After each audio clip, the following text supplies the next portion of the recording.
రైతులకు ఉచిత పంటల బీమా అనేది రైతులకు దక్కుతా ఉండేది.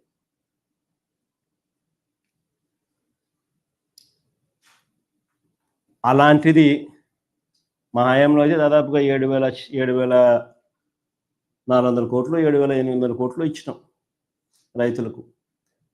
ఉచిత పంటల బీమా ప్రభుత్వమే చేసి రైతు తరపున కూడా ప్రభుత్వమే కట్టి దాదాపుగా 7,800 కోట్లు 7,400 కోట్లు ఎగ్జాక్ట్గా నెంబరు 400-500 crores అటు ఇటు 7,400-7,800 crores ఆ కైండ్ ఆఫ్ సపోర్ట్ ఫార్మర్స్కు ఇవ్వడం జరిగింది. ఈరోజు రైతులకు హక్కుగా రావాల్సిన ఆ ఉచిత పంటల బీమా చంద్రబాబు నాయుడు అధికారంలోకి రాగానే ఆ బీమా పథకాన్ని రద్దు చేసినారు.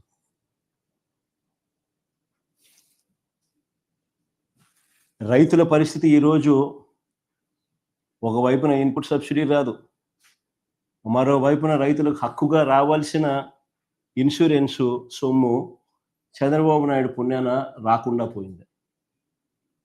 రాష్ట్రంలో దాదాపుగా 84 లక్షల మంది రైతులు దాదాపుగా వ్యవసాయంలో ఉంటే 84 లక్షల దానికి కేవలం 19 లక్షల మంది రైతులు మాత్రమే ఇన్సూరెన్స్ చేసుకున్న పరిస్థితి.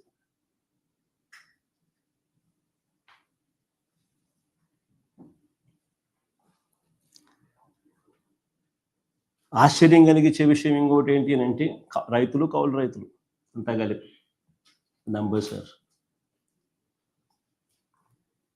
మామూలుగా ఖరీఫ్ టైంలో 84 lakh acres 87 lakh acres to 84 lakh acres మామూలు కల్టివేషన్ జరుగుతుంది.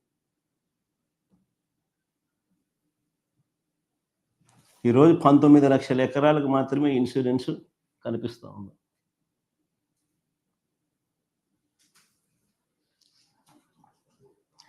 మిగిలిన వారి పరిస్థితి ఏమిటి అని అడుగుతా ఉన్నా.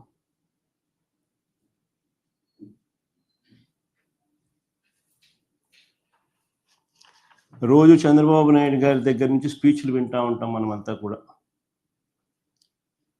ఆ స్పీచ్ల్లో ఏ పొద్దు కూడా ఊకదంపుడు ఉపన్యాసాలు ఇస్తూ ఉంటాడు చంద్రబాబు నాయుడు.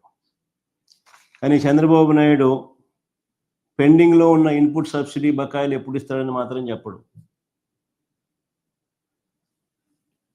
తాను ఇన్సూరెన్స్ రద్దు చేయడం వల్ల, తాను ఇన్సూరెన్స్ కట్టకపోవడం వల్ల నష్టపోయిన ఆ రైతులకు ఎప్పుడు ఆ ఇన్సూరెన్స్ నష్టాన్ని పూడుస్తాడో అని మాత్రం చెప్పడు. ఆయన ఊకుదంపుడు ఉపన్యాసాలన్నీ కూడా వింటా ఉంటే చివరకు అన్నిటికన్నా ఇంకా బాధాకరమైన విషయం ఏంటంటే పెట్టుబడి సహాయం అంటే క్యాపిటల్ సపోర్ట్ కింద పిఎం కిసాన్ కాక అన్నదాత సుఖీభవ అని పేరు పెట్టి ప్రతి సంవత్సరం 20,000 ఇస్తానన్నాడు. ఆయన అధికారంలోకి వచ్చి 2 ఏళ్ళు 40,000 రూపాయలు ఇవ్వాలి, సంవత్సరానికి 20,000 అంటే కేవలం 10,000 ఇచ్చి 30,000 ఎగరగొట్టాడు. సో రైతుల పరిస్థితి ఏమిటి అని అంటే ఒకవైపున క్యాపిటల్ సపోర్ట్ అంటే పెట్టుబడి సహాయం రైతులకు దక్కకుండా పోయింది. 40,000 రావాల్సిన చోట 10,000 ఇచ్చి చేతులు దులుపుకేసుకున్నాడు 30,000 మోసం చేసి. మరోవైపున ఇన్పుట్ సబ్సిడీ ఇవ్వడంలా మా ప్రభుత్వ హయాంలో సమయానికే సీజన్ ముగిసేలోగానే వచ్చే ఇన్పుట్ సబ్సిడీ రాకుండా పోయింది. మా హయాంలో ఉన్న రైతు భరోసా ఈరోజు కనుమరుగైపోయింది.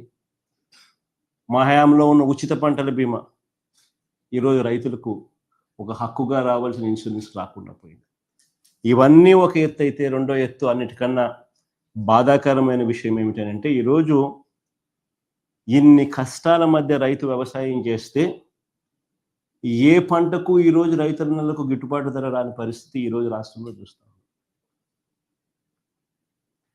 గత ఏడాది లాస్ట్ ఇయర్ ధాన్యం, కందులు, మినుములు, పెసలు, సజ్జలు, మిర్చి, పొగాకు, ఉల్లి, టమాటో, కొక్కో, చీనీ, మామిడి ఇలా ఏ పంట తీసుకున్నా కూడా ధరలు రాక రైతన్నలు తీవ్రంగా నష్టపోయిన పరిస్థితులే కనిపిస్తాయి.